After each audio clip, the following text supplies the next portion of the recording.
Hi everyone, my name is Shawn Wildermuth, and welcome to my course, Working with Audio and Video in Web Pages. I'm an author, trainer, and a 15-time Microsoft MVP. As you are learning how to build websites with HTML, CSS, and JavaScript, you likely need to be able to work with media of all types. In today's internet, video and audio are more important than ever.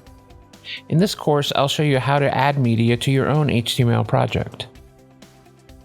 Some of the major topics we'll cover include using audio and video tags to include media, explain how you can host media in your own websites, show you how to control media using JavaScript.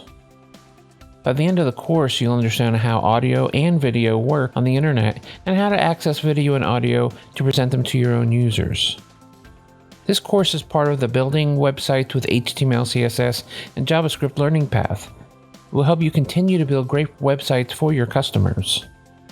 I hope you'll join me in this journey to learn how to use video and audio in your HTML projects in my Working with Audio and Video in Web Pages course here at Pluralsight.